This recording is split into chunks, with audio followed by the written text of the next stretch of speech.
excelencia en educación. Tenemos a dos expositores invitados, ¿cierto? Antonia Larraín y Miguel Ruiz. Así que decidieron que iban a comenzar. Antonia, dale, y ese es tu título, lo estético, lo psicológico y lo educativo. Hola, no sé si me pongo acá, ¿se escucha bien? ¿No? Ahí entonces. Bueno, buenas tardes a todos los que todavía quedan. Primero que nada, quisiera agradecer la invitación a Andrés, a Marcela y a Vicente y contarles que mi intervención va a ser cortita y como muy focalizada en básicamente lo que sale en el libro, ¿no? Tratar de dar cuenta o de hacer una propuesta acerca del rol de lo estético en lo psíquico y, por tanto, en lo educativo. ¿Ya? Y voy a trabajar básicamente, o voy a partir trabajando algunas ideas de John Dewey, que es un filósofo, pedagogo y psicólogo estadounidense que escribe fundamentalmente la primera mitad del siglo XX, del siglo XIX, primera mitad del siglo XX. Que además de ser estudiante, un gran admirador de William James, entiendo que ustedes lo leyeron en el curso, y en ese sentido su pensamiento y sus propuestas en relación a lo educativo en particular se anclan en una comprensión de lo psíquico muy basada en las propuestas de James. ¿Ya? Así que va a ser importante quizás traer algunas cosas de las que han estado leyendo. Y bueno, básicamente quise partir por Dewey por dos razones. Una por el tema de lo educativo. ¿Ya? John Dewey fue alguien que en general influyó muchísimo en la educación chilena a comienzos del siglo. Y fundamentalmente porque la segunda camada de profesores que llegaron a Chile a formar profesores fueron profesores que estuvieron formados o venían en el fondo de Norteamérica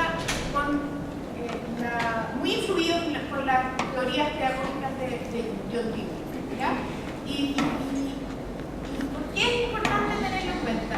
Básicamente este tipo, en el ámbito educativo, ya vamos a ver algunas ideas muy puntuales más filosóficas, pero en el ámbito educativo su propuesta fundamental es digamos, una crítica hacia el modelo que en ese momento predominaba particularmente en Europa, un modelo educativo basado en las ideas de Herbart, que es un filósofo alemán, que según Dewey, esto es discutible, porque en el fondo es como de alguna manera el sistema educativo hereda las ideas de Herbart, no necesariamente las ideas mismas de este autor. Es un modelo educativo que está muy centrado en la transmisión de conocimiento. Básicamente en la organización, o sea, lo que se preocupa mucho es de organizar la exposición del profesor de manera que los conocimientos puedan ser apropiados por parte de los estudiantes. Tiene como un modelo de transmisión. Y tenemos que recordar que al final del siglo XIX y principio del siglo XX es el momento en que los sistemas educativos se clasifican en el mundo en general, o sea, en Europa y en Norteamérica. Y en ese sentido, este tipo reacciona a una propuesta pedagógica masificada en estos sistemas, pero que no necesariamente responde a lo que los emergentes sistemas educativos masivos necesitaban. Y básicamente, ¿qué va a proponer Dewey a cambio? Va a plantear una noción de enseñanza y aprendizaje probablemente basada en muchas otras nociones, pero yo voy a tratar sobre todo una, ¿ya? La primera es actividad, interés y experiencia, y en esa me voy a quedar un poco en esta presentación, ¿ya? Dewey, desde el punto de vista filosófico, es alguien que está muy influido por la filosofía de Hegel, aunque hizo su tesis, su simple grado doctoral en Kant. Y esto lo digo a modo general para ver si es que hacen alguna de las cosas que iba a plantear resuenan a algunas propuestas de género. Básicamente lo que Dewey la crítica que Dewey plantea al sistema educativo tiene que ver con la poca capacidad que tienen los sistemas educativos, o al menos en este modelo de transmisión, de responder en el fondo al interés de los estudiantes. Lo que él va a plantear, la noción de aprendizaje que él va a sostener, es una noción que básicamente tiene que ver con ejercer o realizar una actividad que es propia de una comunidad y es significativa. O sea, Dewey va a decir, los estudiantes aprenden porque apropian ciertas formas de hacer y qué hacer que son propias de una comunidad, es decir, apropian un estilo de vida. Y en ese sentido aprenden. ¿Ya? Y lo que uno ve cuando hay un aprendizaje fuera de la escuela es que los niños aprenden cuando, digamos, hay algún problema que es relevante y que en ese sentido tiene que ver con un interés. Y desde ese punto de vista es significativo. En la vida, cuando se vive en comunidades, lo significativo es algo que no lo genera un individuo, sino que es propio de una comunidad. Y el quehacer en una comunidad es relevante de acuerdo a, o está enmarcado en una actividad de esa comunidad. Y por tanto, lo que hacen los niños en la vida en la comunidad es apropiar ciertas formas de hablar, y en ese sentido, ciertas creencias, ciertos intereses de la comunidad, ciertos deseos de la comunidad, etc. No aprenden conocimiento, sino no aprenden conocimiento en el sentido de que sus conocimientos son como incorporados, sino que aprenden un estilo de vida, dentro de los cuales, por supuesto, hay saberes, pero también hay una serie de otras cosas. Y esto es lo que va a decir Dewey, es que en los sistemas educativos en los que él piensa, en el fondo, esto no es posible. ¿Ya? Y no es posible porque la actividad educativa, la actividad en los colegios, no es una actividad auténtica, no responde a un interés de los jóvenes, de los niños, de los estudiantes. No es necesariamente algo que imponga un problema, que sea relevante para una vida. Y por tanto, no existe la posibilidad de apropiarse de un quehacer. Y de ese punto de vista, los sistemas educativos en los que él piensa tienen bajísimo potencial de ciencia. Obviamente nosotros hoy en día estamos en la misma situación. Llegaron profesores a principios del siglo XX formados por estas ideas, y hoy día podemos pensar que sí, tenemos el mismo problema. Y ahí después vamos a discutir cuáles son como los factores políticos que hacen que estas ideas hayan quedado a principios del siglo XX. Pero básicamente lo que va a decir Dewey es que, lo que va a poner al centro es el tema de la actividad significativa. Y la pregunta es, ¿qué es una actividad significativa? ¿Para un niño o un joven? ¿En qué se juega que una actividad tenga sentido, o sea, significativa? Y aquí es donde yo quiero traer y quedarme un poquito en la noción de Dewey de experiencia. Básicamente, aquí tengo una cita. Dewey va a decir, los jóvenes en colegios tradicionales tienen experiencia, no es que uno pueda no tener experiencia. Todos nosotros tenemos experiencia. El problema no es la ausencia de experiencia, sino su carácter defectuoso o errado. O sea, hay algo así como, de alguna u otra manera, la noción de experiencia que sostiene Dewey admite una noción de experiencia que puede ser algo así como fallida, no necesariamente que propenga al aprendizaje en este caso. Y desde ese punto de vista, lo que hace el autor es proponer una noción de experiencia que en algún sentido puede ser distinta a las nociones como que tenemos hoy en día de sentido común. De todas maneras, es distinta a las nociones que nos han llegado del desarrollo, por ejemplo, de la fenomenología. Etc. ¿Y por qué? Porque básicamente él va a concebir la experiencia no necesariamente como aquello que nos es dado inmediatamente. La experiencia no tiene solo que ver con lo que es inmediato, es decir, con la vivencia no mediada e inmediata que puede tener un organismo viviente de su entorno, sino por el involucra un aspecto inmediato, pero también involucra un aspecto que no es inmediato y que es inmediato, ¿ya? ¿Y qué está puntualizando aquí Dewey? Básicamente el tiempo, ¿ya? Y en ese sentido como reconectar un poco con lo que se encontró inmediatamente antes. Es decir, la experiencia tiene un aspecto inmediato, para Dewey tiene que ver con que tiene un aspecto presente. La parte de la vivencia es lo que está ocurriendo hoy en día, ahora, en el aquí y en el ahora. Pero en el fondo, esta noción de experiencia no se agota ahí.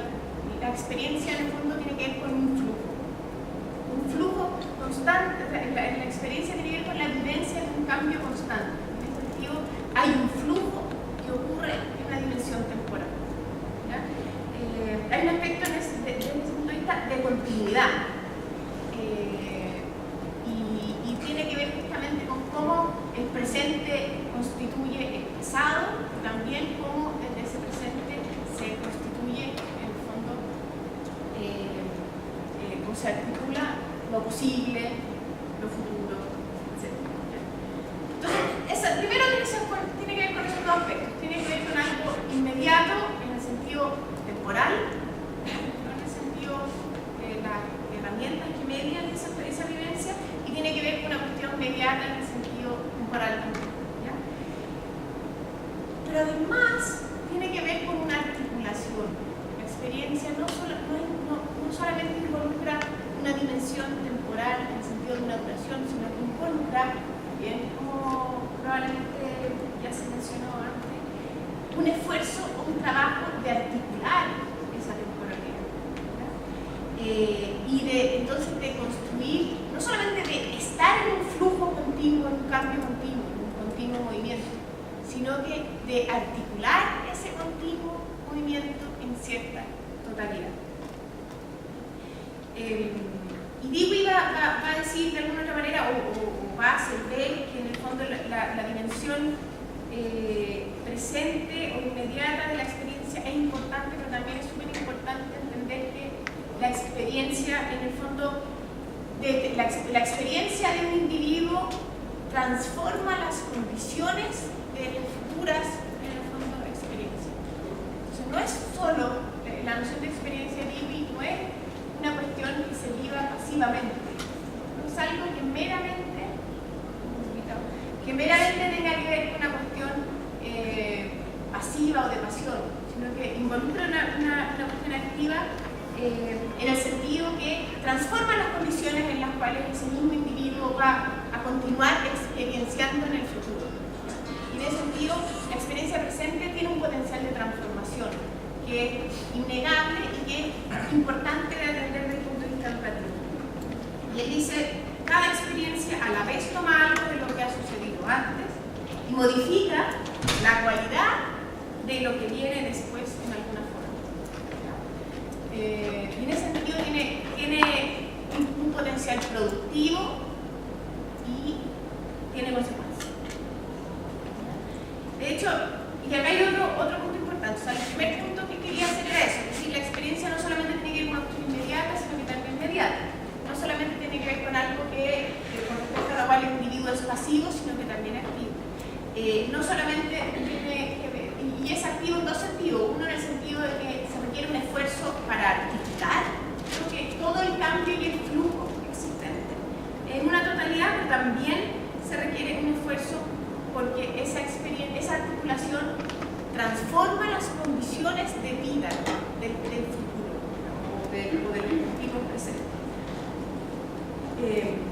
Pero además, va a decir, la experiencia no es una cuestión meramente individual. O sea, dice, la experiencia no ocurre simplemente dentro de una persona. Ocurre ahí e influencia la formación de hábitos, deseos y propósitos individuales. Pero eso no está en la historia. Cada experiencia genuina tiene un lado activo que cambia en algún grado las condiciones objetivas bajo las cuales la experiencia subsecuente ocurre. Y desde ese punto de vista involucra aspectos internos, pero también involucra aspectos objetivos. Es decir, la experiencia no es meramente la experiencia el encierro de mi propia subjetividad puedo dar cuenta.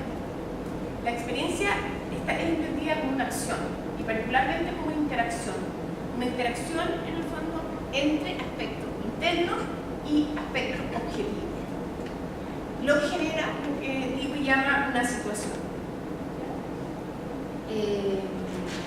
Entonces, lo que va a decir el autor en relación a lo educativo es que un problema de la educación que él piensa, o la educación tradicional de su época, que probablemente tiene mucho común con la nuestra época, es que viola de alguna manera esta noción de experiencia en cuanto no considera como el rol de esta interacción entre aspectos internos y aspectos objetivos. Y lo que plantea es como la educación tradicional lo que hace fundamentalmente es concebir un individuo con deseos, con propósitos, con necesidades y que consume, digamos, aspectos del mundo objetivo, entre los cuales está el conocimiento que le puede entregar un profesor. Lo que de alguna manera desconoce entonces la educación tradicional es la naturaleza eminentemente activa de la experiencia, ¿no? Y en cierto sentido de los sitios. Entonces, la continuidad o la duración en el tiempo es una cuestión súper importante en la noción de experiencia de Dewey, pero también lo es la noción de interacción. Como yo decía antes, la experiencia no se predica de un individuo, se predica de un individuo que actúa con otros. ¿Ya? Y en ese sentido que encuentra en otros y en un medio social aspectos que hacen su vivencia significativa. Él va a decir algo así como que la experiencia es aquello que producto de la interacción de un individuo con su entorno. Entendiendo entorno no como todos los objetos que rodean a una persona, sino que aquellos aspectos significativos que interactúan con los deseos, necesidades, propósitos de un individuo. O sea, cuando yo estoy, digamos, soñando, el entorno tiene que ver con todos aquellos aspectos de la fantasía que interactúan con mis deseos, con mi impulso. Desde ese punto de vista es más bien un entorno significativo o de significado más que un entorno físico como una vida. Eso. Y otro aspecto que él va a puntualizar como el modelo pedagógico que él critica es el hecho de que de alguna manera la educación tradicional está todo el rato, y a propósito del comentario que no sé si está la persona que lo hizo, de la formación de competencia y de que la educación en el fondo de hoy tiene que ver con la preparación para el futuro. Lo que va a decir Dewey es decir, bueno, eso está completamente errado, porque estamos, digamos, estamos centrados en el fondo o sea, estamos como hipotecando la calidad de la experiencia de los niños y jóvenes en los sistemas educativos actuales por una eventual experiencia a futuro, sin darnos cuenta que esa eventual experiencia que vendrá en algún momento está fundamentalmente determinada por la calidad de la experiencia actual. Entonces no sacamos nada con querer, en el fondo, lograr conseguir una gran experiencia en el mundo del trabajo, teniendo riqueza, o etcétera, etcétera, si en el mundo actual, hoy día, digamos, ahora, esos niños jóvenes no están viviendo una experiencia de calidad. Eso. Entonces, ¿qué sería esa experiencia como de calidad?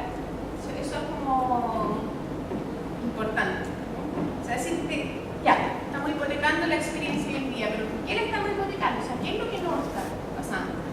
¿Qué es lo que estamos en el fondo dejando de ver? Yo voy a primero decir las cosas que son como más conocidas de Dewey para que algún lector de Dewey en el fondo no se sorprende. Pero lo primero que uno podría decir es como que las experiencias para ser de calidad tienen que, primero que nada, responder a un propósito, a un interés. ¿Ya?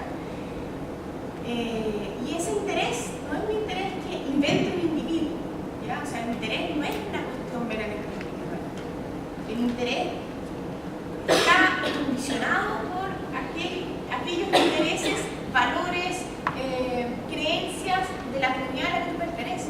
Y en virtud de la pertenencia a esa comunidad, tú constituyes o en el fondo formas ciertos intereses, ¿no es cierto? Entonces, lo primero es eso, que cualquier experiencia o vivencia a propósito de una interacción de un individuo con su entorno, ¿no es cierto? Cuando el interés que tenga que ver con un desafío, y esto es como súper importante, o sea, como el rol que nos vamos a alargar en esto, pero el rol que tiene el problema y el desafío en esta cuestión es súper importante en nuestro actor, que amerite una actitud de indagación, es decir, una actividad. Digo, igual está súper como influido por una noción como súper cientificista en general, entonces valora muchísimo lo que es la investigación y la indagación. Uno podría decir, bueno, quizá la investigación e indagación no sé qué, pero lo que está detrás de eso es decir, bueno, no va a haber experiencia de calidad si no hay una actividad genuina orientada a un propósito. En particular, él va como a defender las actividades de investigación, ¿ya? Y que involucra una creación de un producto nuevo. Esto es como súper lo más conocido de Dewey. Entonces, básicamente hay una cuestión súper clara que la experiencia tiene una dimensión como de desafío intelectual. Y Dewey va a decir en todas partes, en todos sus tratados de educación, lo fundamental de la escuela es formar un pensamiento. Cosa que obviamente en nuestro caso no pasa. Eso. Pero eso no es todo. ¿Ya? Y eso no es todo y no es suficiente, porque básicamente lo que va a decir Dewey es que la experiencia también involucra una dimensión estética. ¿Ya? No solamente una dimensión intelectual. En todo caso, intelectual y estético son distintas, vamos mucho especialmente a decir en qué sentido. Pero ¿por qué estética?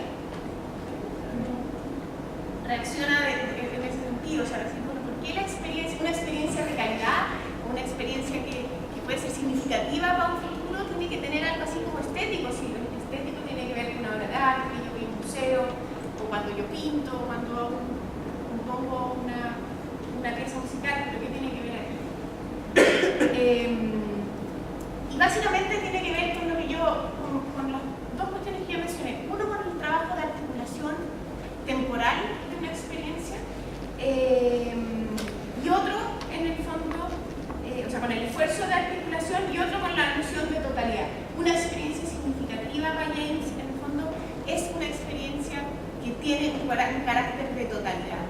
Y esto igual hay que dar cuenta de eso, porque James, inscrito en el pensamiento Dewey, inscrito en el pensamiento de James, va a afirmar que la vida psíquica es básicamente constante flujo de movimiento, no solamente movimiento interior, un movimiento, una interacción y transacción entre un individuo y su mundo social. Y por tanto, el tema de la articulación es importante, o sea, cómo dais cuenta de que tienes una vivencia de una totalidad, no solamente de que tú eres el mismo que fuiste ayer, ¿sí? Que es lo que tematiza James, sino que también no solamente que tú eres el mismo, sino que en general que lo que ocurre, lo que vives, tiene una continuidad. Y en ese sentido, este trabajo de articulación, Dewey lo va a concebir de alguna manera como el carácter estético de la experiencia. Lo estético va a tener que ver, primeramente, con eso, con el trabajo de constituir una totalidad. Y en ese sentido se refiere a la dimensión unitaria de determinada experiencia que se consigue como continua y significativa, ¿cierto? Porque, por supuesto, expresa algún aspecto peculiar de una comunidad. ¿Ya? Pero también tiene que ver, esta articulación, como yo les decía, la noción de problema es súper central porque tiene que ver con lo que involucra, el esfuerzo de articulación involucra una cuestión que no es menor, que no solamente articular, como reconstruir todo el rato después de quiebres. Nuestra experiencia está constituida por quiebres en la vida. Y ese es como, desde este punto de vista, si uno lo quiere decir malamente, pero gráficamente, lo que hay en realidad es un conjunto de cambios y de quiebres. Y lo que hay que conseguir es una experiencia de continuidad. Y en ese sentido, la dimensión estética tiene que ver con lo que se consigue luego de un esfuerzo de reconstrucción. cuando hay un esfuerzo, que el quiebre continuo amenaza la capacidad de seguir viviendo y de seguir siendo tú mismo, o de que un individuo, cualquiera sea, no necesariamente un ser humano, siga siendo ese mismo. Y entonces la experiencia de la reconstrucción involucra una dimensión estética en el sentido de que cuando se consigue esa reconstrucción, sea cual sea, que sea el nivel de éxito, en el fondo, digamos, hay un aspecto placentero, porque lo estético no se relaciona necesariamente solo con lo placentero, ¿ya? Entonces, eso por una parte, eso tiene que ver como con la reconstrucción, involucra un alivio en cierto sentido, porque ahí se juega la posibilidad de seguir siendo, ¿ya? Pero por otro lado, esa reconstrucción y esa articulación es un proceso de organización, ¿ya? De organización de aspectos espaciales y temporales que constituyen la experiencia. Y esa organización tiene una forma. O sea, en el fondo la experiencia tiene un aspecto formal. Cuando hay organización, articulación involucra una forma. No hay organización y articulación en la ausencia de forma. Y en ese sentido, la presencia de la forma se relaciona íntimamente con lo estético. Lo estético, digamos, ligado a la vivencia, el ámbito sensible o sensitivo ligado al aspecto formal de la experiencia. Eso, entonces, varias cositas que voy a ir hablando porque ya ni siquiera tomarme el tiempo. El carácter estético de la experiencia primero no tiene que ver entonces con el hecho de que, no sé, por nuestras culturas sean tan avanzadas que ya tenemos museos y tenemos productos súper refinados de arte, etc. Para Dewey, en el fondo, lo estético tiene que ver con la vida, la experiencia cotidiana, tiene que ver con un estado superior de determinada cultura. Tiene que ver, en el fondo, eso, ¿ya? Tiene que ver con la dimensión unitaria de reconstrucción, etcétera, que yo les estaba comentando. Pero tiene que ver entonces también, a propósito de lo que yo les decía, que cuando se logra una reconstrucción, hay un alivio, tiene que ver con un aspecto emocional, ¿sí? Lo estético, de alguna manera, está íntimamente ligado con los aspectos emocionales de la experiencia. Entonces, lo que iba a decir Dewey, experiencia y emoción no son dos cosas distintas. La emoción justamente se juega en la afección, el tipo de afección que se produce cuando hay una amenaza de quiebre y cuando hay una reconstitución de ese quiebre. O sea, en la posibilidad de seguir viviendo y toda la variedad de cuestiones que ocurren ahí es que ocurre una emoción y en ese sentido es algo como fundamental. Y este aspecto emocional cualifica la vida, ¿no es cierto? Y aquí yo voy a introducir una nueva cuestión que es el acto de expresión. Y cualifica la vida porque en el fondo, de alguna manera, el significado para Dewey va a estar fundamentalmente ligado a esta cualidad emocional. Dewey va a decir algo así como, imaginemos un individuo que tiene una serie como de impulsos y se dirige hacia el exterior, no sabemos bien eso, hacia el exterior dirigido por impulsos individuales. Lo que va a pasar es que esos impulsos en el fondo van a chocar con problemas, con quiebres, con objetos, con otras personas, etc. Y van a devolverse a ese individuo a través de esos otros y a través de la manera en que esos impulsos encontraron problemas. Y por tanto van a devolverse a ese individuo significados. Significado en el sentido de, bueno, tengo que hacer esto no me permite seguir viviendo, o si sigo así voy a estar mal, no sé cómo voy a llegar a los 30 años. Estoy diciéndolo como muy bruto, pero en el fondo lo que quiere decir esto es que de alguna otra manera el significado de la vivencia, de la experiencia, se deriva de la posibilidad que tiene un individuo de seguir subsistiendo tras los continuos quiebres, que es en el fondo como la condición de vida fundamental, ¿ya? Eso. Y una vez que ese acto que tiene que ver con un impulso es resignificado,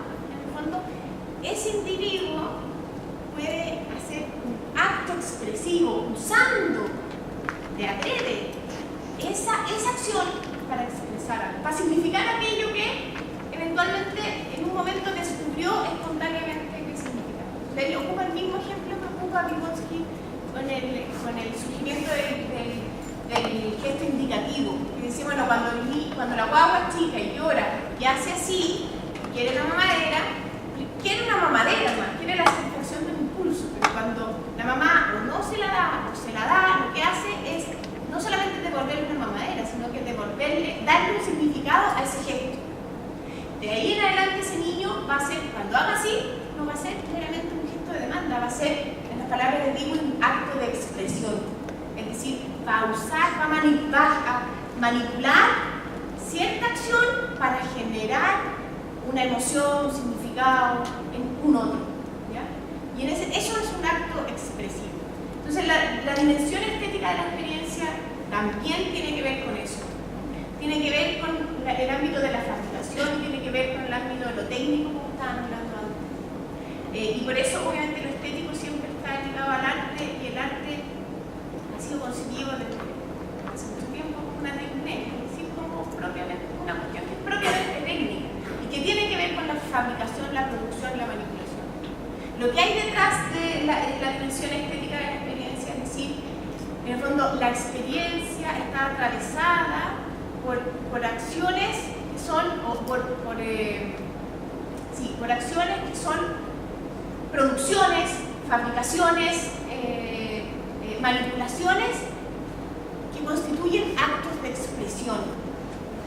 Actos de expresión que provocan respuestas emocionales, que provocan en el fondo quiebres y reconstrucciones, etcétera, etcétera, etcétera. En ese sentido, mucho sentido, estoy yendo rápido, aunque es como muy complejo, involucra la experiencia involucra la dimensión estética.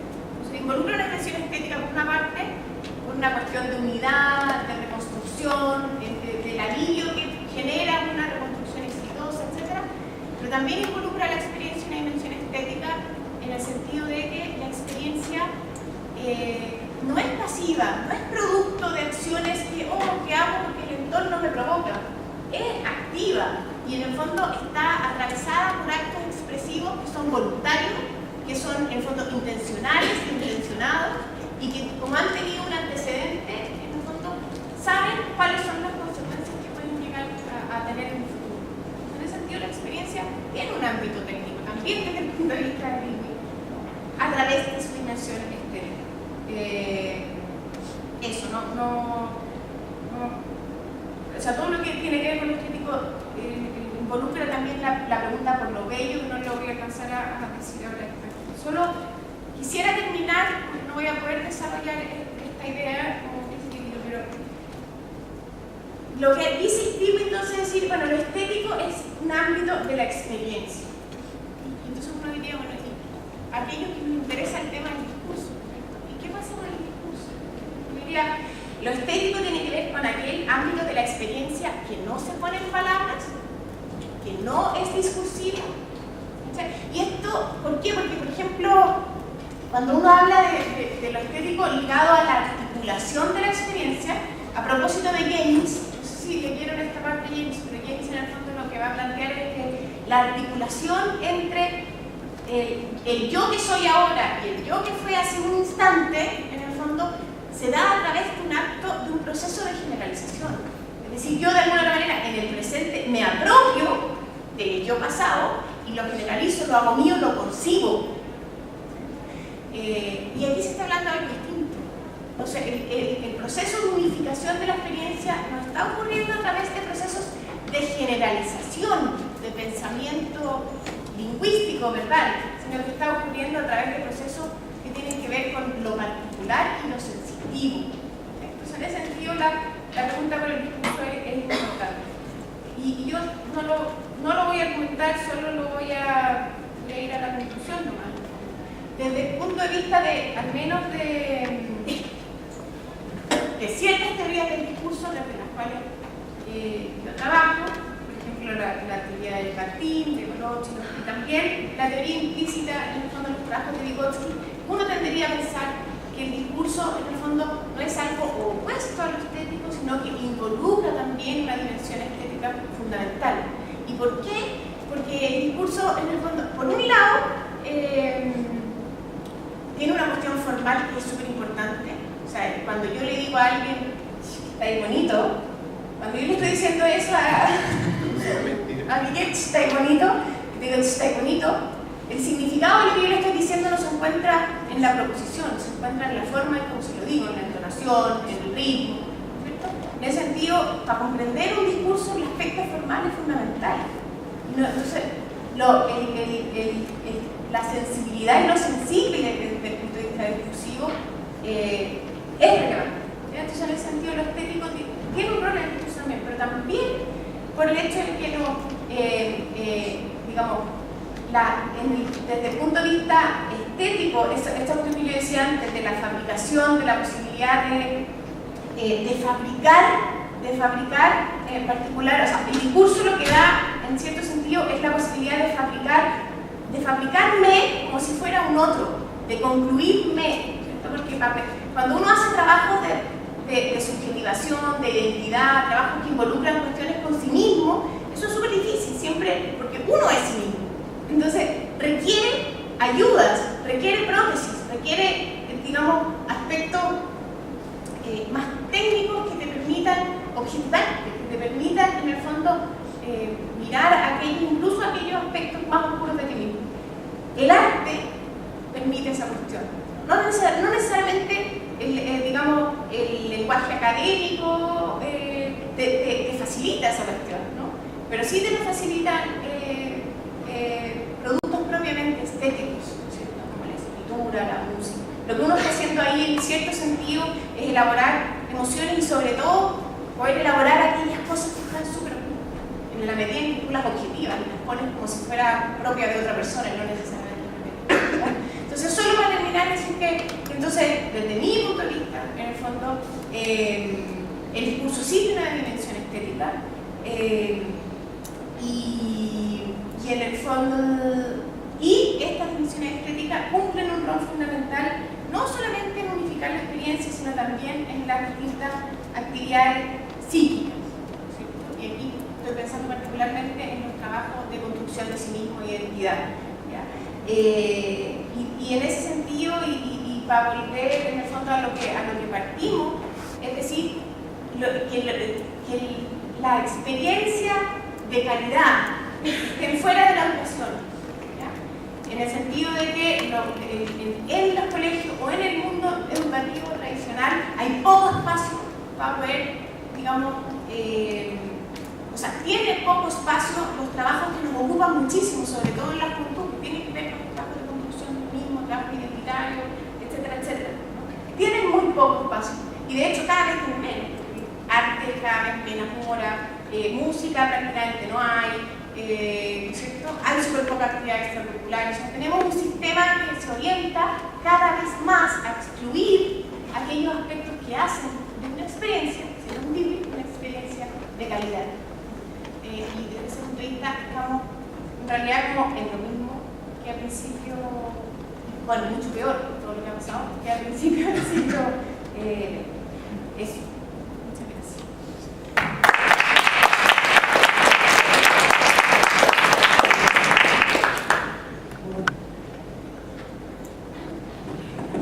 No sé si se escucha. Más o menos bien. ¿Sí? Bueno, eso. No, a la derecha. Ahora en la derecha, complicados.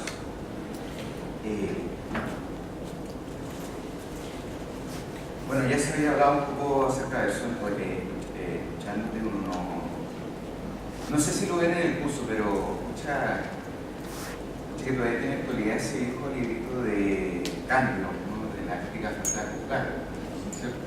Con esta cuestión de la idea de expresión, la construcción de un sentido común estético, que en el fondo es la construcción de una cultura. La verdad es que, bueno, hablar de versión de la educación uno podría haber tenido varias alternativas. O sea, en primer lugar, quiero agradecer en realidad a Andrés por la invitación, nuevamente por haberme invitado a una mesa. Y lo que yo les voy a presentar ahora, me pierdo un poco con cosas. Ahí está. La cuestión de la inclusión. En realidad uno podría tener varias alternativas para trabajar el tema en Berzón, entendiendo que la relevancia de Berzón, de hecho, hace más o menos unos 20 años. ha cobrado un cierto grado de relevancia como una especie de teoría filosófica alternativa, digamos, al proyecto de ontología fundamental de Martin Heidegger o de la fenomenología de Husserl. O sea, había un agotamiento, por un lado, de la fenomenología como de los trabajos de Heidegger en relación con las posibilidades, digamos, de despliegue del discurso filosófico. En ese contexto, la obra de Berzón en el último tiempo ha cobrado relevancia. De hecho, en las distintas alternativas uno podría haber solicitado textos, por ejemplo, como El buen sentido de los estudios clásicos, que son un texto que aborda directamente el problema de la educación y cómo para Berzón es importante que la educación tenga una lectura o un estudio atento de los clásicos en vistas de qué? En vistas de configurar de otras maneras la propia experiencia. La experiencia de lo que nosotros tenemos habitualmente, digamos, en lo cotidiano, a través de la lectura de clásicos, ya abre, por decirlo así, otro mundo, otra forma de encuadrar la experiencia, otra forma de entender lo que es real en el mundo. Y en ese sentido, el buen sentido, valga la redundancia, se va configurando a partir de este ejercicio, por ejemplo, ¿no?, de construcción a través del estudio de los clásicos, y eso lo celebra mucho Berzón. O bien uno podría haber recurrido a un texto un poquito más académico que se llama La especialidad, algo que de alguna manera está más que de alguna manera, o sea, es casi como definitorio en relación al trabajo académico actual, el tema del especialismo. Cuestión de que en el fondo Berzón también no estaría tan de acuerdo, a pesar de que en su época también se estaba dando ese fenómeno de la especialización, sobre todo más bien en ciencia que en filosofía, digamos, ¿no? En relación con el hecho de que la especialización supone que puedes, en el fondo, totalizar el todo del saber o del conocimiento a partir de la suma de partes. Es decir, voy cada vez haciendo más específico, digamos, los campos de conocimiento, y los voy, en el fondo, ensamblando uno con el otro, o un Lego, un rompecabezas, y podría tener así la totalidad del conocimiento. Bueno, eso no es hacer la experiencia, y después de haber escuchado a Antonio, claramente eso tampoco podría ser una experiencia para la educación. En ese sentido, la verdad es que quiero afrontar el problema directamente con la cuestión de la inclusión. Y la inclusión básicamente es una forma en que se puede configurar la experiencia en el ámbito del pensamiento Berzón. Nosotros actuamos sin duda inteligentemente, es decir, establecemos una serie de mecanismos de mediaciones a través de múltiples mecanismos de simbolización, desde los más, por decirlo así, primitivos, desde los más básicos, ¿no?, desde el primitivo implementación, construcción de herramientas, como lo recordaba un poco Marcela, digamos, ¿no?, que pueden tener este carácter proteico, puedo jugar un poco con esas palabras, con la cuestión de la técnica. Hasta, qué sé yo, los códigos, las matemáticas que en el fondo se ocupan para estudiar física, para hacer cálculos bioquímica, etcétera, etcétera, etcétera. Para Berzón, en rigor, esos procedimientos, que sin duda son inteligentes, no necesariamente son en todo de la experiencia. No comprenden todas las posibilidades umbrales en que yo puedo configurar. Eso por una parte. La inclusión tampoco podría ser en rigor una especie como de retorno sentimental o de momento extraordinario o destellante, digamos, ¿no?, de nuestra conciencia. O sea, como por ejemplo de un místico que probablemente entra en una comunicación, qué sé yo, con un ente trascendente que habitualmente tiene el nombre de Dios. Tampoco. La intuición tampoco importa ese rasgo, por decirlo así, instantáneo, ¿no?, o urgente, ¿no? Cuasi. La intuición para Berzón en rigor es una determinada forma, y lo vamos a ver inmediatamente con algunos aspectos serios, digamos, de Berzón, de reeducar nuestra sensibilidad. Y cuando digo reeducar nuestra sensibilidad, estoy diciendo simplemente que es reconfigurar otro modo de experiencia muy distinta a la que nosotros tenemos habitualmente para poder experimentar objetos. Me explico muy rápidamente. O sea, desde el aprendizaje sofisticado de conceptos, por ejemplo, como para hacer un ensayo final acá en la universidad, o hacer una tesis, ¿no?, en donde tengo que proceder muy inteligentemente para poder elaborar un discurso razonable, hasta experiencias cotidianas de hacer un rápido cálculo para atravesar una calle. Todos esos mecanismos de la experiencia que son eminentemente cortan el flujo que es la experiencia. Nos permiten, por decirlo así, sobrevivir, vivir, digamos, ¿no?, tanto en comunidad y en el fondo sacar el mejor provecho de los productos que nosotros vemos y está por que vuelven, digamos, ¿no?, la naturaleza. Ahora bien, esto significa, ante todo, de que nosotros, y aquí parto con este texto, no sé si se ve bien, ¿sí?, se alcanza a leer, o de pronto, sí, un momento. Bueno, atendiendo a lo que estilísticamente bien definió Andrés como el gran escritor que expresó de pronto los libros, y así lo podemos exponer mejor. La educación de los sentidos consiste precisamente en el conjunto de conexiones establecidas entre la impresión sensorial y el movimiento que lo utiliza. A medida que la impresión se repite, la conexión se consolida. El mecanismo de la operación no tiene, por otra parte, nada de misterioso. Nuestro sistema nervioso está evidentemente dispuesto en vista de la construcción de aparatos motores, unidos por intermedio de los centros a excitaciones sensibles y la discontinuidad de los elementos nerviosos, la multiplicidad de sus articulaciones terminales capaces sin duda de relacionarse diversamente, vuelven ilimitado el número de conexiones posibles entre las impresiones y los movimientos correspondientes. Si toda percepción usual posee pues su acompañamiento motor organizado, el sentimiento de reconocimiento usual posee su raíz en la conciencia de esta organización. Bueno, el contexto de esta cita es materia y memoria, el capítulo 2 de materia y memoria, en donde trabaja básicamente el problema del reconocimiento. Nosotros reconocemos objetos, básicamente lo que nosotros estamos haciendo es repetir determinados hábitos o formas de configurar objetos en nuestra experiencia, es decir, una forma de estructuración que es educada paulatinamente. Es decir, la forma en que nuestro pensamiento o nuestra experiencia habitual de objetos progresa no es producto, digamos, de una cierta espontaneidad o de una cierta estructura de la subjetividad que vendría, por decirlo así, dada. La sensibilidad, la forma en que nosotros percibimos objetos y que posteriormente, con una cierta consolidación por repetición, nos provee el efecto de reconocimiento, no es sino que una forma de, por decirlo así, de adiestramiento o de precisión de nuestra sensibilidad en relación con los objetos que puedan ver. Es decir, ¿se escucha? Se apagó. ¿Se puede? Mira. Creo que se puede. Sí. A ver, Andrés recordaba el de Ánima de Aristóteles, que no sé si bueno, eso parece ser una lectura de Ánima. Sí. Bueno, ustedes recordarán que Aristóteles decía, el ojo es más ojo cuando está viendo. Es decir, cumple la finalidad de la actividad de ver. Pueden recordar eso, ¿no? Eso va a ser uno de los puntos, por decirlo así, decisivos, digamos, ¿no?, del discurso de Aristóteles del diario. Bueno, para Bersón es todo lo contrario.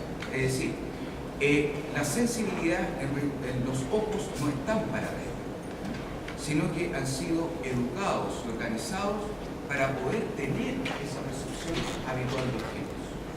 Es decir, el ojo más bien es una especie de medio. ¿Para qué? Para establecer ciertas extensiones motrices o móviles en relación de nuestro cuerpo con otros cuerpos, que sin duda habitan nuestra experiencia. Entonces entender ese último punto, ¿no? Es decir, Bersón no trabaja en términos teleológicos, es decir, las cosas no se definen por el cumplimiento de fines. Eso es un punto importante. Otro punto que es relevante de esta educación de los sentidos es que la conexión entre el movimiento recibido, por ejemplo, la frecuencia de onda de un determinado objeto que me permite percibir un color, eso también se va educando a medida que nosotros vamos aprendiendo y siendo más precisa nuestra percepción. Es decir, nosotros a través del proceso consecutivo de atención podemos, por ejemplo, distinguir matices de ojos, donde antes solamente veíamos una mancha. Y así progresivamente nuestra experiencia puede ir puede ser cada vez más sofisticada, más precisa casi hasta lo infinitesimal. Pero sin embargo, eso no es el todo de nuestra experiencia. La educación de los sentidos está ahí justamente para poder en el fondo establecer un negocio inteligente de nuestro cuerpo, de nuestro yo, finalmente, con otros objetos que aparecen, incluyendo otros cuerpos que también dicen yo, de manera lo más convenientemente posible. Un poco como la dirección del interés del yo, que la cosa tiene un determinado propósito.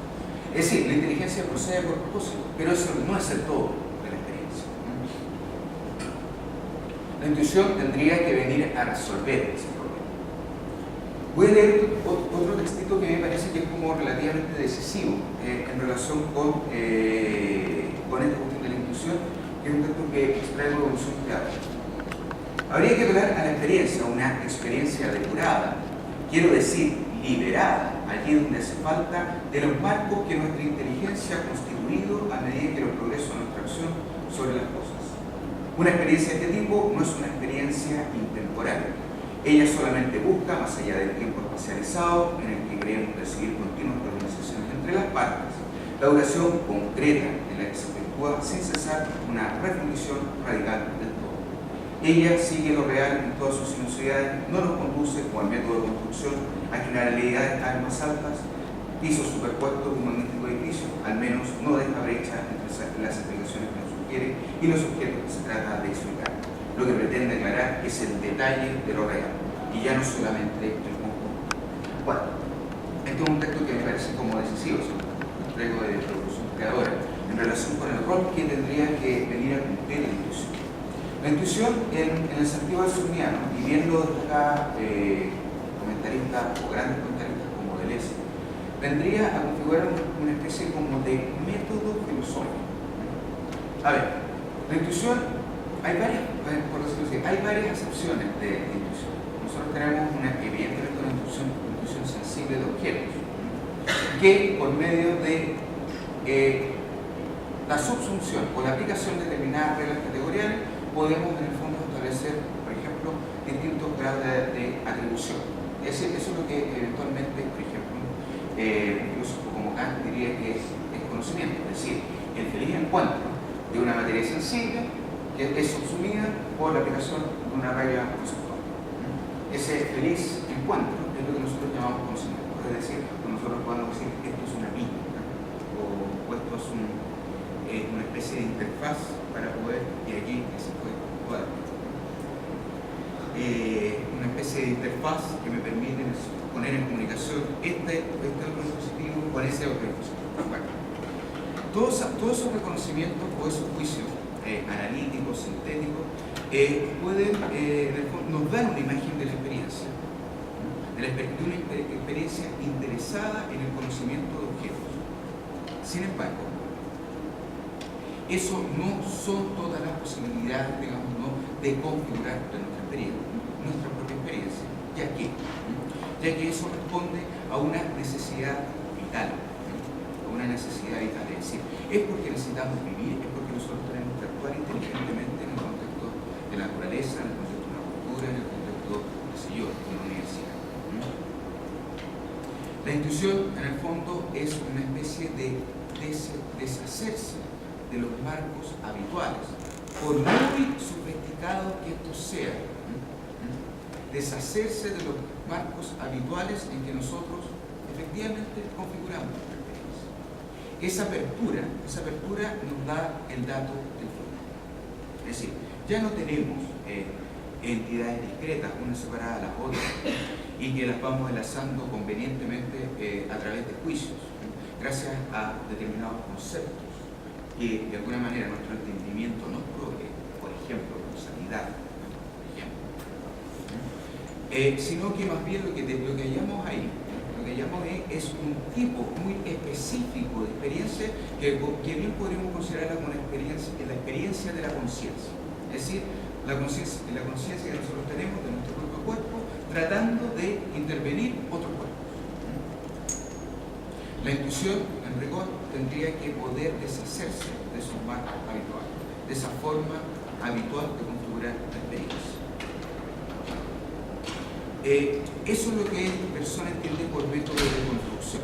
Es decir, yo tengo un determinado contexto de experiencia, lo analizo, por lo tanto lo corto, lo divido, justamente para comprenderlo, y después lo vuelvo a hilar. Entonces son procesos de análisis e explicación e incluso de comprensión de fenómenos relativamente complejos. Pero ese método en el fondo desnaturaliza justamente el intervalo que hay entre ese instante discreto, cortado por nuestra inteligencia, con el que le sigue, entendiendo que ese flujo es más bien un flujo más bien de heterogéneos. Quisiera, en el fondo, pasar una rápida revista, en términos muy esquemáticos, a cuestiones que tienen que ver con la metafísica en sentido bersoniano. En rigor, lo que yo hago, lo que voy a presentar acá, básicamente son 9 enunciados que son, por decirlo así, el esquema de 9 proposiciones complejas que aparecen en la introducción a la metafísica de Bersón. El primero es que hay una realidad exterior y no obstante dada inmediatamente a nuestros vínculos. Hay que subrayar ahí lo inmediato, es decir, no hay una mediación.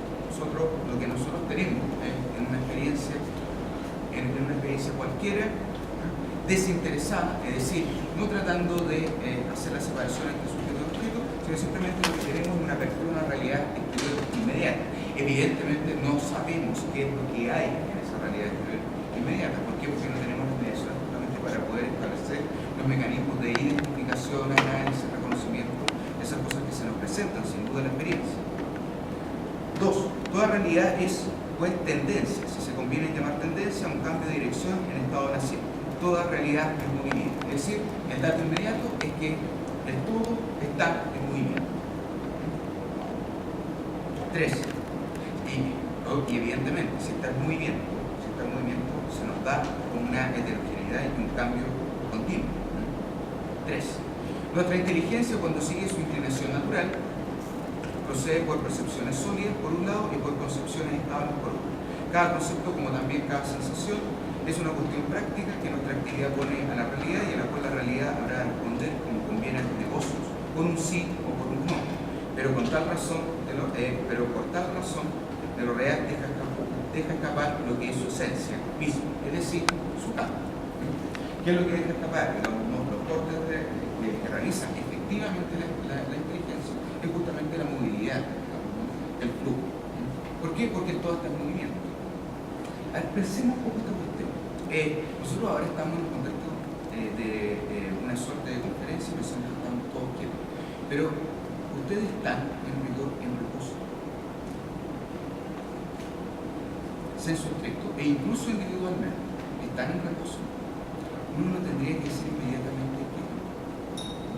Lo que pasa es que uno habitualmente no lo piensa así. O sea, uno lo puede pensar escalarmente, decir que efectivamente nosotros somos parte del movimiento continuo del universo, o que nuestro propio cuerpo se está moviendo, por ejemplo, en un proceso de respiración o por los procesos de circulación de la sangre. En rigor, esa evidencia, digamos, ¿no? de que todo en realidad, aquello que nosotros creemos que para comprender el movimiento tenemos que cortar el movimiento en 2 reposos, un momento inicial y un momento terminal para poder comprender un determinado movimiento, en realidad es la ilusión básica con que nuestra inteligencia opera. Pero claro, no porque la inteligencia sea, no esté abierta, digamos, no a esta movilidad universal o esta movilidad, digamos, no individual, digamos, ¿no? de nuestros procesos corporales. No es que la inteligencia en rigor se hace como una especie de cambio, que la inteligencia sea tonta, sino que la inteligencia no puede proceder de otra manera.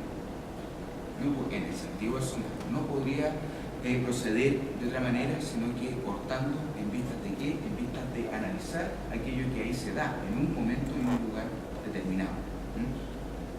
No sé si se comprende mucho ese punto, quizás para las preguntas podríamos volver ahí. Vamos al 4. Se comprende que los conceptos fijos pueden ser extraídos por nuestro pensamiento de la realidad móvil, pero no hay ningún medio de reconstruir con la experiencia de los conceptos la movilidad de lo real. Es decir, aquello que se escapa es justamente lo esencial. Es decir, de que lo que nosotros tenemos inmediatamente es a mí me gusta llamarlo así, un proceso abierto de alteración. Un proceso abierto de alteración. persona. Entonces se preguntarán, ¿qué alteración? Lo voy a decir aristotélicamente.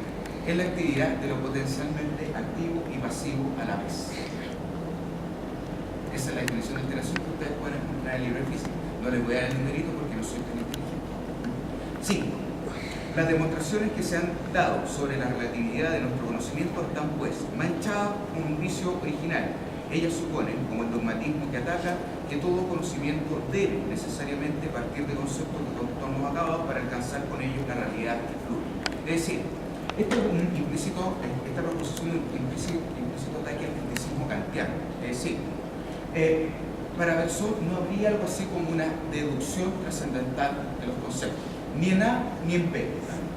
Estoy pensando en la crítica de la razón. Es decir, los conceptos son en el fondo efectos de esa primitiva educación de los sentidos que desde la infancia, digamos, no se nos va, por decirlo así, produciendo a medida que vamos avanzando, ya sea en términos informales, es decir, en nuestra familia, en el determinado ámbito cultural que uno esté inscrito, digamos, ¿no? Ya sea por medios relativamente más formales, que tendrían que ver, por ejemplo, con aquellos contenidos o aquellas capacidades que pueden o no estimular una experiencia, digamos, como lo señalaba la Antonia hace un rato, van de alguna manera moldeando o contornando nuestra sensibilidad para poder en el fondo tener algo así como una experiencia. Entonces se entiende ese punto, es decir, los conceptos no vienen dados. No vienen dados, digamos, no por este estatuto, por decirlo así, espontáneo de nuestra propia racionalidad. Paso al sexto punto. Filosofar consiste en invertir la dirección habitual del trabajo o del pensamiento. Este acto de invertir, de recorrerlo de otro modo, es precisamente lo que viene a ser la inducción tal cual intenta pensar o establecer personas. Puede instalarse en la realidad móvil, adoptar su dirección que cambie sin cesar, captarla, en fin, intuitivamente. Para esto es necesario que se haga violencia, que invierta el sentido de la operación por la cual piensa habitualmente, que examine, o mejor, que rehaga sin cesar sus categorías. Eso es súper interesante. Es decir, las categorías no vienen dadas, ya acabadas, y una vez que estas han sido construidas por la educación de los sentidos, no necesariamente esa construcción es definitiva. Por lo tanto, hay múltiples maneras de reconfigurar la experiencia. 7. Ustedes dirán, claro, esto parece ser extraño, pero en rigor no es nada extraordinario, o sea, estas cosas no tienen nada de místico. Piensen, por ejemplo, cuando ustedes se relajan escuchando una música, la temporalidad ahí es bastante distinta si están, por ejemplo, no sé, preocupados por dar un examen o que tienen que preparar, pareciera ser que el tiempo volar, que están de alguna manera tan preocupados en el mundo de adquirir un montón de conocimientos que durante el semestre fueron diseñados paulatinamente. También es distinto el tiempo cuando ustedes entran, por ejemplo, no sé, al cine, van al cine y suspenden de alguna manera la forma habitual en que ustedes tienen que de alguna manera hacer la experiencia. Es bien distinto entrar y ver la película, ¿no?, que esperar un buen rato en una fila para poder adquirir la entrada para ver la película. ¿Se fijan? O sea, es decir, esos diferenciales temporales implican cuadros o formas de describir la propia experiencia, los cuales pueden ser eventualmente útiles. 7. Uno de los objetos de la metafísica es operar diferenciaciones e integraciones cualitativas. Este que sea el punto más interesante, ¿no? Sí. La filosofía no tendría por qué pegarse a los métodos científicos. Esto es una cuestión como súper interesante. Cuando está queriendo decir que la metafísica, ya léase ontología, filosofía, digamos, ¿no?, cuando tiene que operar diferenciaciones e integraciones cualitativas, lo que está señalando es que hay un determinado modelo, que es el cálculo infinitesimal, que sin duda es el cálculo analítico uno de los más sofisticados que hay. O sea, sin eso no podría haber física contemporánea, no podría haber prácticamente nada. O sea, desde Newton en adelante. esa misma operación debería ser capaz en el fondo de dar cuenta, no de la posición de un móvil en un determinado tiempo y un lugar, sino que más bien dar cuenta de cómo ese móvil pudo pasar de un determinado tiempo y lugar a otro determinado tiempo. Es decir, es esta especie como de teoría al detalle, que en el fondo se preocupa más bien de los matices, de las alteraciones, que de las detenciones, para poder comprender la naturaleza del fenómeno. A eso está invitado, digamos, a pensar en términos filosóficos, al menos en el sentido de eso. Y para eso se necesita, ante todo, hacer del dato originario uno que hay movimiento, de que este movimiento no cesa, y en segundo lugar, de que este movimiento no cesa, dura, sin duda, dura. Eso es lo que la persona entiende básicamente por duración. Es relativo el conocimiento simbólico por conceptos preexistentes que va de lo fijo a lo moviente, pero no el conocimiento intuitivo que se instala en lo moviente y adopta la vía misma de las cosas. Esta intuición alcanza un absoluto. Esto es bastante interesante. Acá es uno de los puntos, y leo finalmente la 9. La filosofía debería hacer un esfuerzo por sobrepasar la condición humana.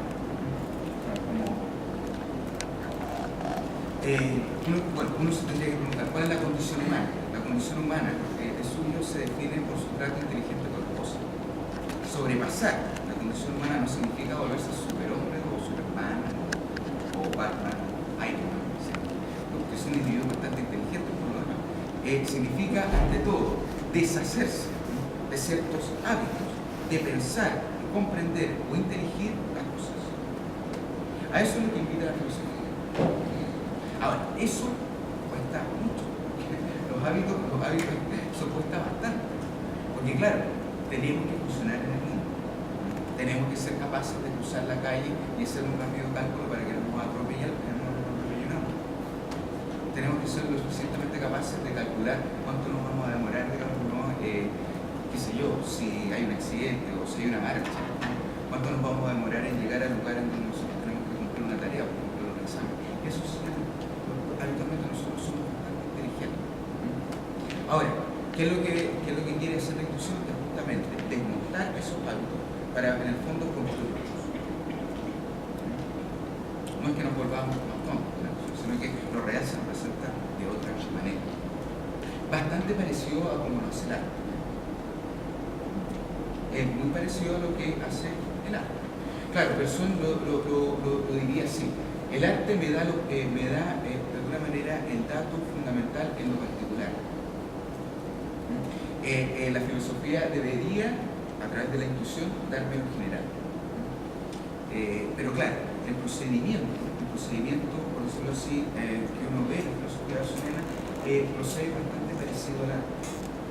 En ese sentido, yo creo que un texto como la crítica a la facultad estructural, justamente hay que decirlo, esta es como muy actual aún. Yeah. Bueno, voy a mostrarle unas ciertas definiciones de intuición de estas que se citan. Estoy bien con el tiempo.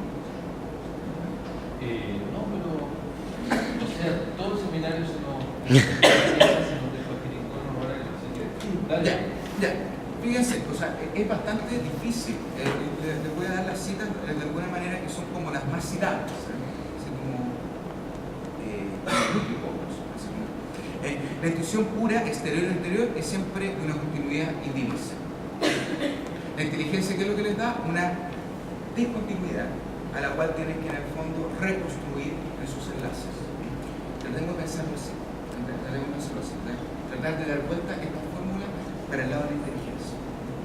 La intuición es conciencia inmediata, por lo tanto la inteligencia es una conciencia inmediata, es decir, plagada, digamos, de mediaciones que nos dan un umbral de inteligibilidad, digamos, de un determinado fenómeno. Una visión que apenas puede distinguirse de un objeto de sujeto. Es decir, en la intuición, o sea, en la inteligencia, tenemos efectivamente un sujeto del conocimiento, un sujeto que está tomado, asaltado por el conocimiento, por el interés del conocimiento. En cambio, en la intuición filosófica, sujeto y objeto, la diferencia entre sujeto y objeto se hace irrelevante, justamente por la inmediatez. Conocimiento que es al mismo tiempo contacto y coincidencia. Es decir, la norma sigue siendo de alguna manera el toque, la sensibilidad, digamos, ¿no?, llevada a lo más inmediato. Bueno, esta es la subversividad. Pensar intuitivamente es pensar intuición. O sea, como que yo creo que lo han visto citado eso muchas veces.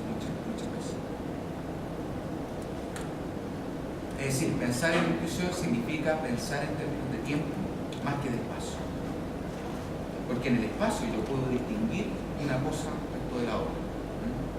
Y claro, para actuar inteligentemente extraigo el modelo de las cosas distintas que están alocadas en un determinado espacio y de alguna manera la calco para poder entender el tiempo. Entonces el tiempo no sería otra cosa sino que la suma sucesiva de instantes que se generan y perecen en el presente. Y para terminar, simplemente,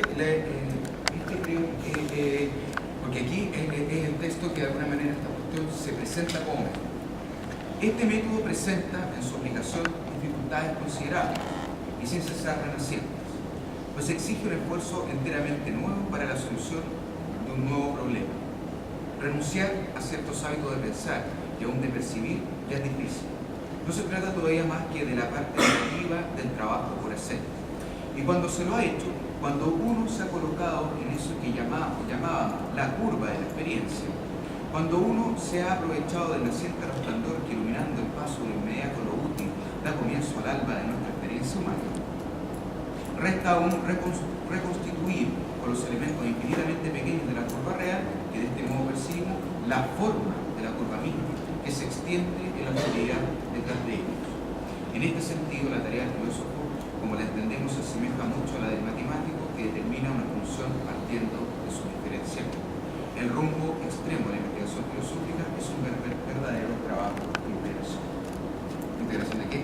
Integración de la curva, que no es sino que el movimiento propio de la experiencia. No sé si ha ayudado a... gracias.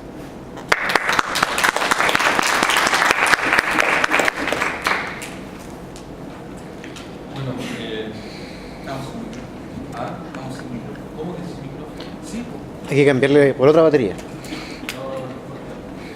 Hablamos fuerte. Sí. De todas maneras, la velocidad de lo que estamos aquí hasta ahora ya supera, me parece, digamos, el problema del micrófono. Ya. ¿Qué quería decir? Y ese gesto pensé que era para hacer. Bueno, queda abierto para hacer comentarios o preguntas. ¿Aquí hay una ya? Ya. Yo no cacho nada de estos temas, entonces me vas a perdonar si es que... Estamos sin micrófono, así que... Más fuerte. Ya.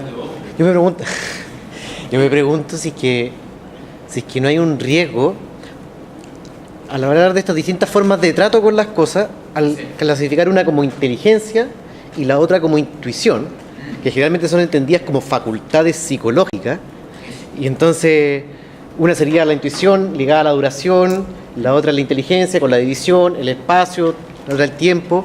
Entonces generan como dos registros de la realidad. claro. Pero no es cierto, porque también hay intuición en la reflexión y en el trato intuitivo también hay pensamiento. Entonces yo no sé si que en último caso son distintas formas de tratar con las cosas, históricamente señaladas de un periodo particular y que podríamos relacionarnos con las cosas de otro modo completamente distinto. Entonces a mí me surge como el riesgo de hablar de esto como intuición y oponerlo a inteligencia, porque como que se psicologiza esto y tenemos distintas facultades en vez de que a mí me da la impresión de lo que tú estás planteando, que es un tema más bien casi de orden metodológico, de las distintas formas de trato que nosotros tenemos, tanto con nosotros mismos, el mundo en general.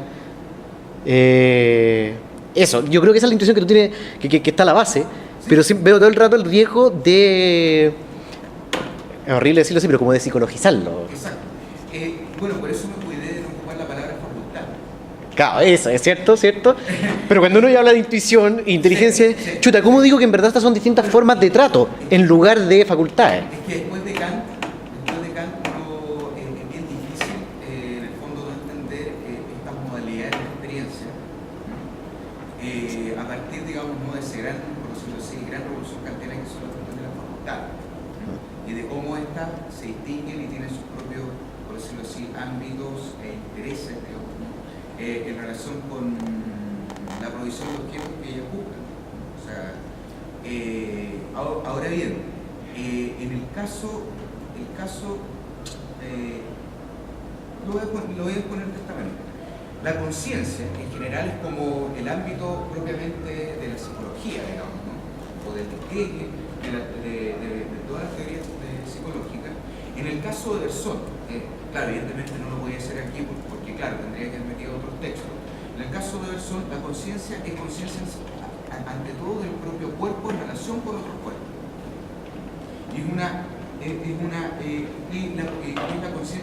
Y la conciencia en el fondo es un tipo muy acotado de la totalidad de la experiencia. En rigor, lo que hace Bersón en su filosofía es ampliar la noción de experiencia y no hacerla depender en el fondo de la experiencia de una conciencia. ¿Te fijas? Por eso la persona no podría escribir algo así como una fenomenología, porque la conciencia no tendría ningún privilegio. De hecho, sería un caso bien específico de articular la totalidad de la experiencia. No sé si me voy a comprender.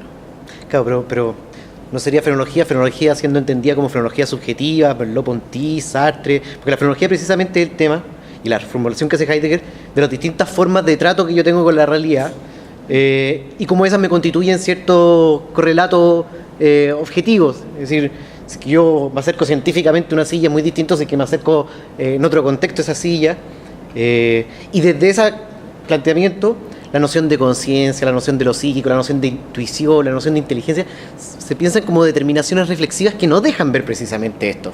Porque dividen facultades con dimensiones distintas, en lugar de retrotraerlo a aquello que sería como de alguna manera como el núcleo genético, que sería las distintas formas en que yo me relaciono y trato con las cosas, tal que las cosas se terminan presentando, compareciendo de un modo u otro.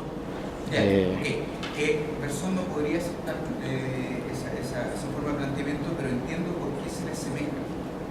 Hay una área de familia. Yo creo que hay una cuestión que hay un dato que con muchos comentarios se va, digamos, no lo evade, de que tanto Husserl como Bersón parten de la misma teoría matemática, de Riemann.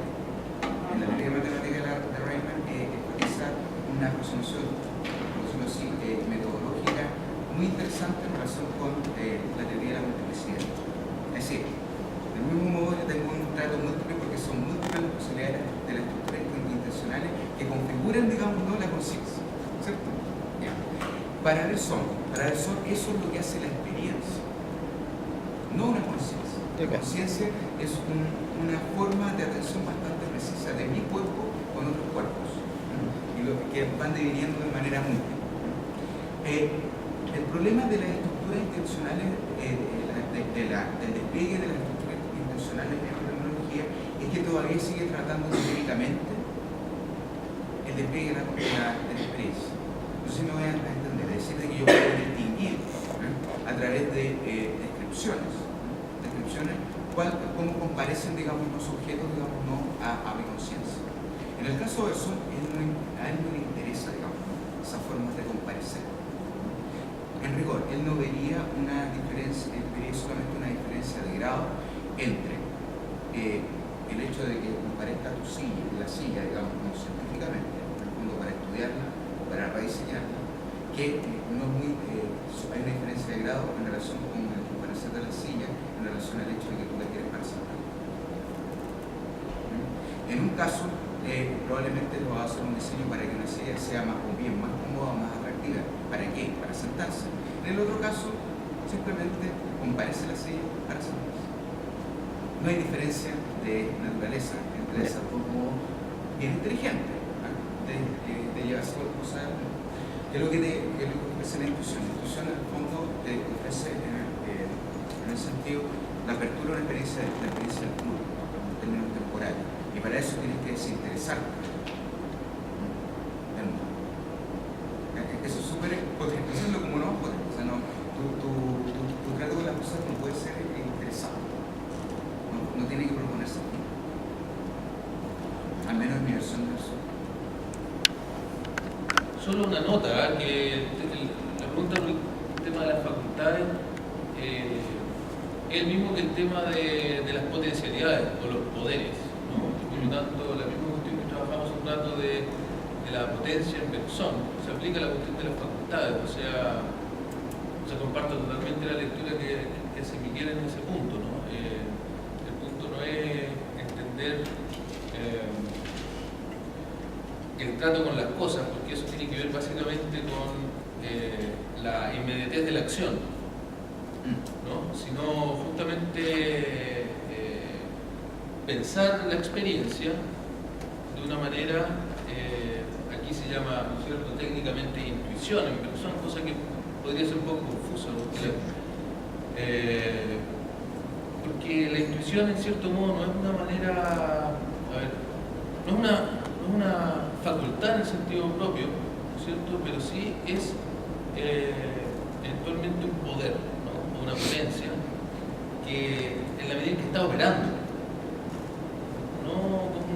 para la conciencia ese poder puede verse como una facultad o como una condición de posibilidad, ¿no? Pero desde el punto de diferencia de cómo podría aparecer eso en la conciencia, ¿no es cierto?, en la experiencia aparece como un devenir, eso que podríamos llamar facultades. Por eso es mejor evitar, no creo, esa referencia. Pero insisto, el mismo problema, digamos, de la potencialidad. Claro, pero ustedes estarían de acuerdo entonces en señalar que el tema, lo que se denomina como intuición, es un cierto modo de relación con la realidad. Un cierto modo de hacer la experiencia. Claro, de ejecutar la experiencia, históricamente señalado, de una época, no es una... ¿cachai? No, intuición es curvar la Curvar la experiencia. Y eso es un método filosófico. No es algo, no es como la experiencia cotidiana, no es de la intuición. Claro. Lo que pasa es que las formas de expresión del son en general suelen ser relativamente confusas. De hecho, cité las más confusas y traté de aclarar, de dar cuenta de las más claras, las que suelen ser más claras. Porque, o sea, en el fondo la intuición curva la experiencia. ¿Por qué? Porque nuestro tratamiento en general, o sea, si uno lo ve, si uno lo pudiera explicar esto en términos geométricos, uno trata linealmente la cosa, en términos de línea, y no en términos de curva. Esa es la experiencia de la conciencia. Es decir, en ciertas épocas ese ha sido el trato con las cosas que ha sido privilegiado y que producto de eso surgen ciertas determinaciones sobre lo que es, como la noción de conciencia, como la noción de psique, como la noción de sujeto, como la noción de objeto. Yeah. Que en otra época y durante muchos años nunca... Bueno, hay problemas que se te devuelve cuál es tu concepto de historia, que estaría en el fondo articulando las distintas modalidades de entendimiento, de inteligibilidad de lo que es el mundo. Entonces yo te podría devolver la pregunta: ¿qué entiendes tú por historia? ¿En qué sentido? Sí, pero no me parece a mí que para Bergson sea un asunto de una determinada época que la experiencia de la conciencia sea lineal. No, para Eso nada. es así, sin más. Claro, ¿no? Es una, por decirlo así, un hábito que contrae de una u otra forma siempre el animal Ya. en función de la inteligencia. Es la inteligencia la que lo obliga a recortar las cosas entre sí. Ahí la inteligencia se convierte en una facultad, entonces. Esta cosa, es decir, discretar, y eso es... Ya, pero entonces ahí la inteligencia se convierte en una facultad. ¿Cómo? Ahí la inteligencia se convierte en una facultad, que ha estado operando siempre y que es un modo de trato Claro, claro. que Pero en el sentido de un poder que está... Una capacidad. claro, que está ejerciéndose. No como una a priori.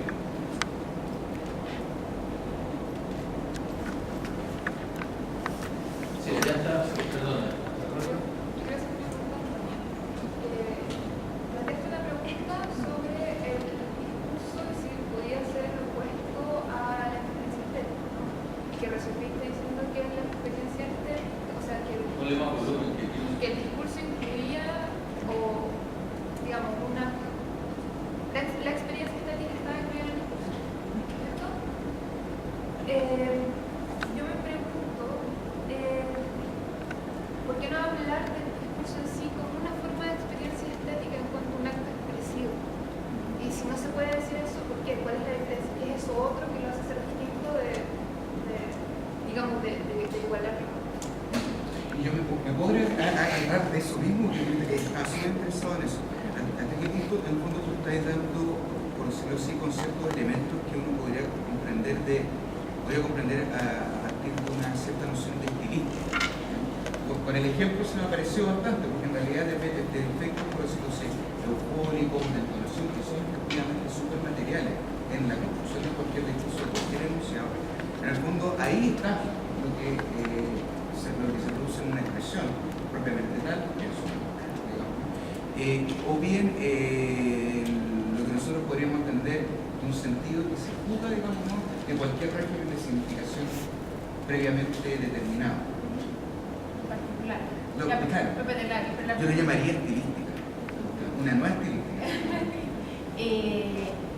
Ya, a ver, que la parte del discurso no la argumenté, solo lo mencioné, ¿no es cierto? Pero básicamente la pregunta es una pregunta como retórica para poder seguir la cosa.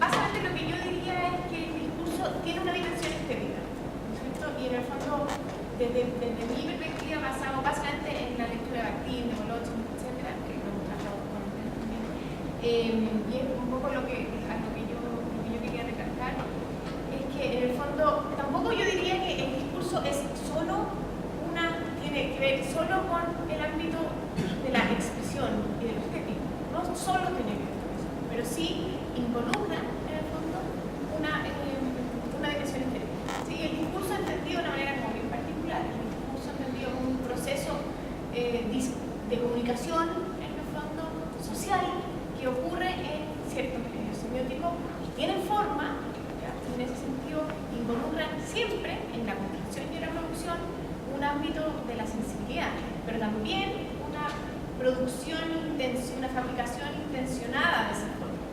En ese sentido involucra el aspecto estético. No diría que es solo estético, sí también podría decir, lo podría poner así, sí, o sea, no sé cómo lo pusiste, si podría ponerlo de nuevo. Si no se puede igual que es otro distinto que... Ya, que no necesariamente en el discurso hay cosas distintas, pero sí hay otras dimensiones. No todo el ámbito del discurso se puede reducir a lo estético. También hay cuestiones que tienen que ver, por ejemplo, con cuestiones retóricas, lógicas, éticas. O sea, hay otros ámbitos del proceso discursivo que son distintos a lo estético, pero no son cosas distintas, ocurren en un mismo pulso de discurso. Pero sí uno podría pensar que tienen ciertas distinciones y que tienen ciertas funciones de provocación específicas.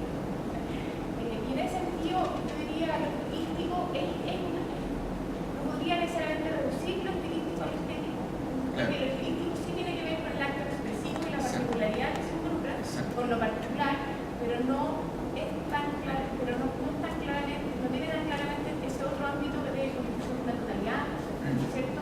Del acto más de la tecnología, de la fabricación. Entonces, sí, la estilística y yo estoy trabajando eso ahora, ¿cachai? Porque en el fondo uno puede ser uno podría tener una noción de estilo, por ejemplo, como una especie como de norma o de patrón de reconocimiento, fíjate, de determinadas obras que caen dentro de una casilla, en un periodo, por ejemplo, histórico o en un determinado autor.